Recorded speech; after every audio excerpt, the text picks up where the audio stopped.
Anyways, folks, I'm just out here exercising, but I want to say this. I generally support Trump, what he does. But one thing I'm unhappy with Trump about is what's occurring in Iran. Sometimes I think Trump can be a little too loose with his lips.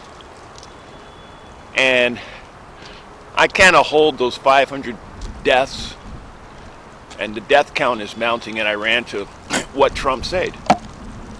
You know, boasting about, oh, if Iran hurts its own population, we'll respond with magnitude.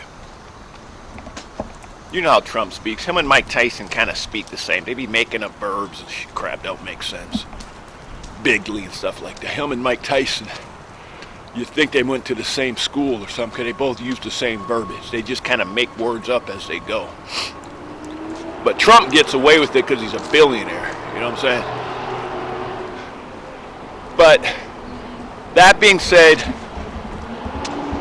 I'm a little bit annoyed that, in my opinion, Trump has led 500 plus Iranians to their deaths. Because they took him at his word. When he said, you know, he was going to intervene and help out, they took him at his word, especially right after what happened in Venezuela. So I'm like this, Mr. Trump, this is not a game show. Real life is not a game show. You're playing and messing with people's lives.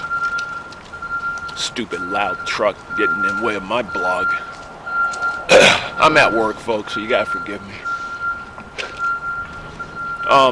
In fact, let me wait for that damn beeper to stop, man. It's getting all in the way of my trying to blog.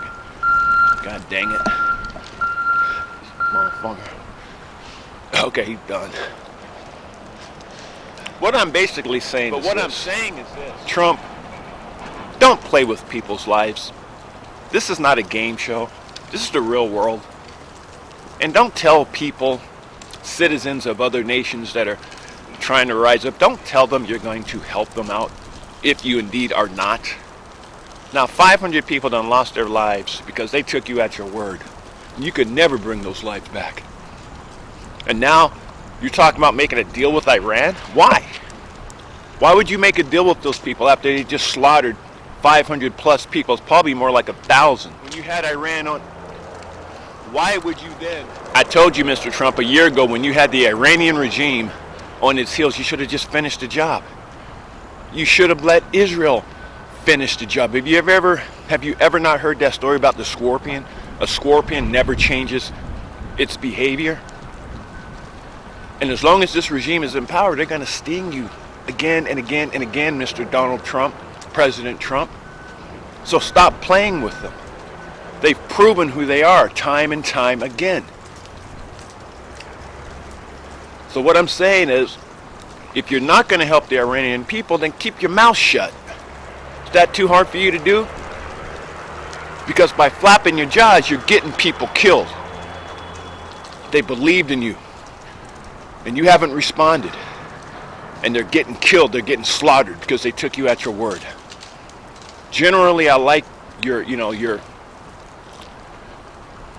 administrative choices and decisions, but what I'm saying is, in cases like this, when people take you literally at their word, and they're in Iran with that dangerous regime, you gotta be careful what you say. In fact, don't say nothing, just act. Don't say nothing, just act. Again, this is not a game show. And stop playing with people's lives, man. And that's all I have to say. Other than that, I'm happy with you pretty much for the most part. I just think sometimes you flap your jaws too much. Sometimes